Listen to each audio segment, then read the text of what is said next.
Matt, it's finally time for our main event of the evening at 155 pounds. Is this a title eliminator? Probably not, but we have a couple of heavy hitters in Dustin the Diamond Poirier taking on Dan the Hangman Hooker. Matt, great nicknames, great matchup, and it's awesome that we get a fight like this to end the series in Vegas. Of course, your next card is going to be coming at you from Fight Island in Abu Dhabi. And Matt, this one is kind of an all-timer because you have Dustin Poirier with some of the best boxing in MMA taking on Dan Hooker, who's a hybrid at a lot of different things in the game, but it's his kickboxing that can really get it done for him, and you always have to worry about him on the ground. Now that I've set it up that way, I know one thing that a lot of people are going to talk about this week is about their big wins and the fact that Dan Hooker, I mean, look at his last one. Big win over Paul Felder, but who's the big fish that he has a win over recently? It's Gilbert Burns. In the last 2 years, he has a win over Gilbert Burns, who's looked like an absolute force at 170 pounds. Whereas for Dustin Poirier, he's coming off of that loss against Khabib Nurmagomedov where he contemplated retirement. So what do we really get in this fight? Well, we don't really know. You kind of have to scratch your head. But before that, a win over Max Holloway, who stylistically matches up, or you can try and match up, very similarly to Dan Hooker. But not all wins come alike. The win for Poirier over Holloway, the win for Hooker over Gilbert Burns. Why is that? So, because Gilbert Burns' lightweight career was just very odd. And even Dan Hooker admitted it after he knocked out Gilbert Burns. He said that wasn't a real fight. That was a guy who cut way too much weight, and that's why he was susceptible to getting knocked out. Even he had admitted that his opponent basically killed himself to make weight. And that was the problem with Gilbert Burns. He said that after the Tyron Woodley fight. I don't feel like dying the day before a fist fight, and it turns out you do a little bit better. Dustin Poirier's beating world champion after world champion after world champion. I mean, the Justin Gaethje fight, if you want to go back to a previous fight and then kind of bring it up to nowadays, Justin Gaethje's the number one contender right now and the interim champ. Dustin Poirier knocked him out in one of the greatest fights you'll ever see, and he had to overcome a lot of adversity in that fight. And it's a weird talking point that really Conor McGregor's the only one who's ever started it, is that Dustin Poirier has a bad chin. And a lot of people like to throw that out. I know he got knocked out by Michael Johnson fairly early, and he got knocked out by Conor McGregor. Those are the only knockout losses he's ever had. A lot of people have more than just 2 knockout losses. And when you look at the guys who he's fought too, Anthony Pettis, who at the time was still pretty good. I know nowadays Anthony Pettis isn't nearly as good. Anthony Pettis, Eddie Alvarez. The Underground King. Exactly. Justin Gaethje and Max Holloway. That's one of the better 4-fight win streaks that anyone could put together. And the way that he was beating them too. He knocked out Justin Gaethje, who was one of the best chins ever. He knocked out Eddie Alvarez because he hit him with like a 45-punch combo. And the Anthony Pettis fight, I think that's the one that we can really take a lot from. He just out-grappled Anthony Pettis. He'd throw one boxing combination, shoot for that double leg, take him down. And the ground and pound that Poirier is able to inflict is really good for a guy who's primarily known as a boxer. I've seen this in our comment sections before where people have been critical of Dustin Poirier's boxing, and I think it was after the Khabib fight. This is a guy that's sponsored by Everlast, and he's a mixed martial artist to wear Everlast boxing gloves. So if that doesn't tell you enough out of it, he is one of the best pure boxers. And if you really want to see the fight, and again, we're going to reference it quite a bit, it's that Max Holloway fight. I mean, we're talking about 2 wins not being equal. Gilbert Burns depleting himself so bad to fight Dan Hooker at 55, and then at 70 he looks amazing. Max Holloway came up from 45 as a super dominant champ to fight Dustin Poirier, and it did not go well for him. Why did Dustin Poirier have such success in that fight? Well, it was a combination of a few things. When you look at what Max does, he kind of has a similar skill set to Dustin. They're both heavy boxers. The difference is Poirier's got this thunderous power behind his shots, where Max Holloway has to hit you, 40, 50, 60 times, and it's kind of an accumulation of all that damage. And not to take away from Dan Hooker, we will talk about him eventually. Dan Hooker has 2 things that I'm worried about in this fight, and I'm going to let everyone know right now. I'm Dustin Poirier's biggest fan. I'm a big fan of him. I like his fighting style. I'm a fan, so I'm going to give a slightly biased opinion on this fight. I think Poirier's going to win. But Dan Hooker's calf kicks really worry me because he was able to use them really well against Ali Aquinta, another heavy boxing at mixed martial artist, and he used them quite well, at least at the beginning of the Paul Felder fight. Now, if we look back to both guys' last performances, Poirier, of course, got beat by Khabib. He had a few good moments, but for the most part, Khabib going to Khabib. Dan Hooker, I didn't even think beat Paul Felder, and that's not me taking anything away from Dan Hooker. It was a close fight. It was somewhat controversial at the time. Hometown judging? I went back and rewatched it last night. Again, I thought Felder had won 3 of the rounds because Dan Hooker does one thing that I really don't like. When he gets hit hard, he just kind of stops for a second.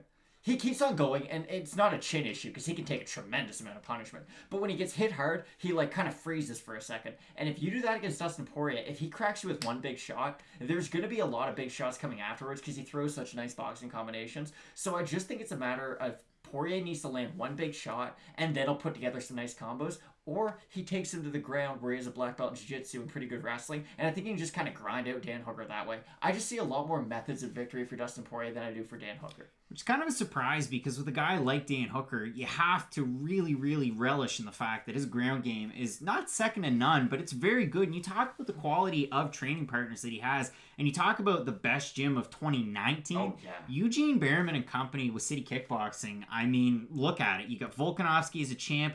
You also have Israel Adesanya, best buds with Dan Hooker, and a great team down there. But if you want to counter that, Dustin Poirier training with some of the best in the world at American Top Team. And the fact that you look at somebody on the feet like Poirier, he could throw, I don't know, 2 left hooks and follow it up by a right straight and drop you. He could throw a couple of uppercuts in a row. He could throw whatever he wants. Let's flip the script a little bit and focus on Dan Hooker, because for what it's worth with Dustin Poirier, a lot of forward pressure, a lot of those boxing combinations that we just talked about.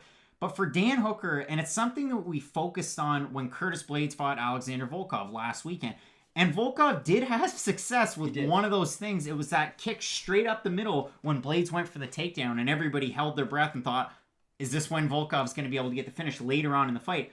Dan Hooker straight up the middle is a great fighter at countering some of that forward pressure. Can you kind of talk us through that? So Dan Hooker, the Jim Miller fight really stands out to me. Now, yes, he did put his middle finger like 3 knuckles deep into Jim Miller's eye right before he got the knockout. But he's got those really nice knees at the middle. Mark Casey hit him with a lot of them. And he did well against Edson. Yes, I know he got... The majority of that fight, he got beat very badly. But he did have a few good moments in that fight. And again, it's with those knees at the middle. It's weird, a guy primarily known for his kickboxing where you don't focus a lot on elbows and knees. His Muay Thai is really good, especially if he gets that high tie clinch. He's a massive guy for the division, and it's really weird. He cut to 145. He's another one of those cases where he was cutting way too much weight, lost to names like Jason Knight, lost to Yair, but I'm assuming Yair would probably beat him no matter what. But I think it's interesting. Dan Hooker, this is 100% the right weight class for him. He's fought really good guys. It's just Paul Felder hits really hard. He doesn't have the speed to go along with that power. Yes, he's going to crack you, but Paul Felder, he throws combinations, then he puts a lot on one shot. Poirier's going to hit a combination, but every single punch he hits you with, there's going to be quite a bit behind it. And I just think the power's going to get to Dan Hooker eventually, or Dustin Poirier could just do the Anthony Pettis game plan, where it's throw a few punches, shoot for that double leg. And his ground game's really, really good. Again, against Khabib, it's not great, but against everyone else, it's quite good. So I just think Poirier's going to be able to get the dub no matter what. One last point. Hopefully Dustin Poirier comes back like the Poirier that we saw against Gaethje or Alvarez or anybody else. And that retirement talk was just talk after a really tough loss where you were interim champ finally and you had the chance to fight for the belt. So, with all that being said, if you look at the odds, Dustin Poirier just over a 2-1 favorite in this one, which is kind of intriguing because Dan Hooker's been on quite the run since his last loss to Edson Barboza. And I find it's always interesting, fighters that are over 30 and Dan Hooker being 30, when they say a career resurgence or this young guy's coming up, because he's been there for a long time. It's just finally hitting his stride at the top of the division. And if he gets a win over Poirier, I would think maybe a Tony Ferguson next or one of those bigger names. So you would say this probably isn't a title eliminator. It's not. This is a Tony Ferguson eliminator if ever there was one, because Tony needs one more win and he's back fighting Khabib. It's the facts, because he had won so many in a row. That fight was so highly anticipated. They really want to put that fight together because it would sell so much. And especially, the UFC kind of wants Dustin Poirier to win this fight. Because if Poirier fights Tony Ferguson, that's just one of the better fights you can put together no matter what. And it's a really good excuse for either guy to get a title shot directly afterwards. Dan Hooker, and I know we've been talking about Poirier a lot, this is a very winnable fight for Dan Hooker. You have two strikers with a ton of power fighting each other in a tiny cage. So there's a good chance either guy could get the win by knockout. I just think Poirier has so many other ways to win this fight, he'll be able to get it. And out of 870 votes on Tapology, 80% going with Poirier, the majority, 70% predicting that he wins by knockout. That's a tough one to try and predict, but if you go back to the Paul Felder fight, so it was a 5-round main event, which we're going to get here. Felder had a lot of success. Dustin Poirier is a much more refined and higher level Paul Felder. Yeah, exactly. I can't argue with that. I'm going to be going with Dustin Poirier. Hopefully we didn't harp on him too much. or harp on Dan Hooker for that matter. You're going to go with Poirier here? Really, my favorite fighter is fighting a guy where he's a 2-1 favorite. Yes, I think Poirier's going to be able to get it done. And especially the grappling of Poirier, I do think is underrated. And I think if worst case scenario, if Dan Hooker is starting to get the better of the exchange on the feet, Poirier has the ability to take Dan Hooker down. I don't know if Dan Hooker has the ability to take Dustin Poirier down. Matt, very interesting fight. You're not going to want to miss the rest of the card. So a lot of under the radar fights here. So keep it locked in with Fight Night Picks. So we move along through an interesting summer of fights. Matt, as we always say, with Fight Night Picks, let's get into it.